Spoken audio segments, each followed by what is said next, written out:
ঘরে থাকা অল্প কিছু উপকরণ দিয়ে কিভাবে এই পিঠাটি বানাতে পারবেন এবং সারা বছর জুড়ে সংরক্ষণ করে রেখে দিতে পারবেন সেই রেসিপিটি আমি আজকে আপনাদের সাথে শেয়ার করব। পিঠাগুলো দেখতে যতটা সুন্দর খেতেও ঠিক ততটাই মজাদার হয় এবং এই পিঠাগুলো একবার বানিয়ে নিলে সারা বছর জুড়ে সংরক্ষণ করে খাওয়া যায়। পিঠাগুলো একবার বানিয়ে সংরক্ষণ করে রেখে দিলে নিজেরা কিংবা অতিথি আপ্যায়নে বেশ কাজে দেবে। চলুন কথা না বাড়িয়ে আজকের ভিডিওর মূল পর্বে যাওয়া যাক।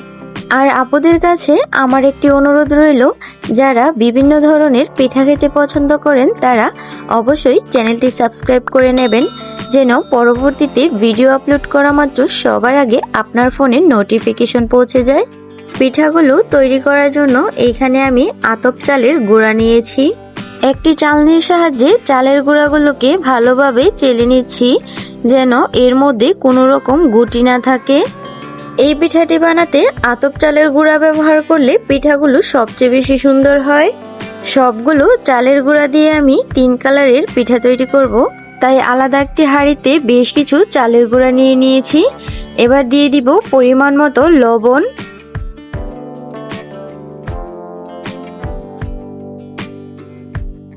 ভালোভাবে লবণ দিয়ে মাখিয়ে দিয়ে দিচ্ছি রুমে থাকা নরমাল পানি। এটা কোনো ফুটন্ত গরম পানি না।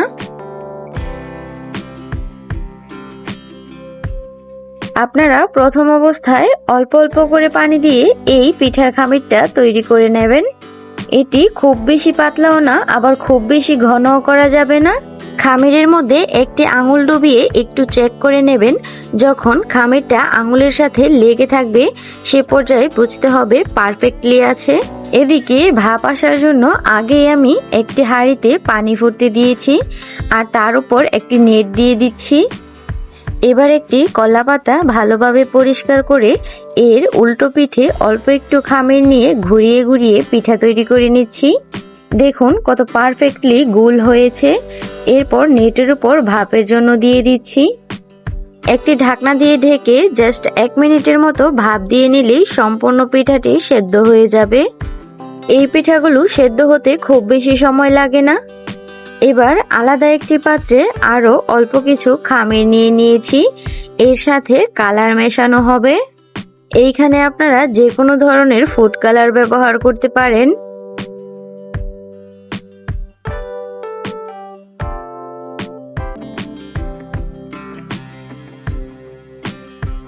সেম ভাবে আবারও আমি হাতের সাহায্যে ঘুরিয়ে ঘুরিয়ে গোলাকার শেপ করে পিঠা বানিয়ে নিচ্ছি।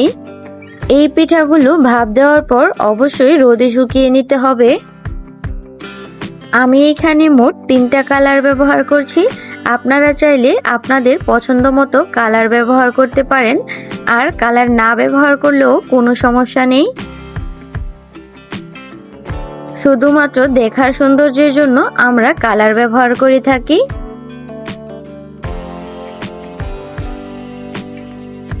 একটু কালার করে পিঠাগুলো তৈরি করলে পিঠাগুলো দেখতে খুবই আকর্ষণীয় লাগে। পিঠাগুলো ভাপ দিয়ে নেওয়ার পর চাইলে সাথে সাথে পাতা থেকে উঠিয়ে ফেলতে পারেন, অথবা পাতা সহ রোদে শুকিয়ে নিতে পারেন। এরপর হালকা টানলেই পাতা থেকে খুব সহজেই উঠে আসবে। এভাবে করে আমি সবগুলো পিঠা ভাপ দিয়ে নিয়েছি। পাতাগুলো 10 থেকে 20 মিনিটের মতো রোদে শুকালেই পিঠাগুলো পাতা থেকে একদমই খুলে যাবে। পিঠাগুলো তৈরি করে নেওয়ার পর প্রথম দিন ভালোভাবে রোদ দিয়ে শুকিয়ে নিতে হবে।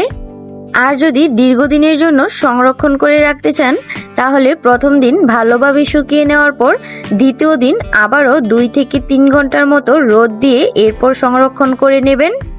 যে কোনো একটি ড্রাম অথবা কন্টেনারের মধ্যে সংরক্ষণ করলে এগুলো 1 বছরের বেশি সময় পর্যন্ত ভালো থাকবে। যদি আপনারা আজকের এই ভিডিওটি দেখে উপকৃত হয়ে থাকেন তাহলে অবশ্যই ভিডিওতে একটি লাইক করে চ্যানেলটি সাবস্ক্রাইব করে নেবেন। ভিডিওটি সম্পূর্ণ দেখে নেওয়ার পর যদি এই বিষয়ে আরো কিছু জানার থাকে তাহলে অবশ্যই কমেন্ট বক্সে লিখে যাবেন। ভিডিওটি ভালো লেগে থাকলে আপনাদের আত্মীয়-স্বজন কিংবা বন্ধু-বান্ধবের কাছে শেয়ার করে দিতে পারেন, যেন তারাও ভিডিওটি দেখে উপকৃত হয়।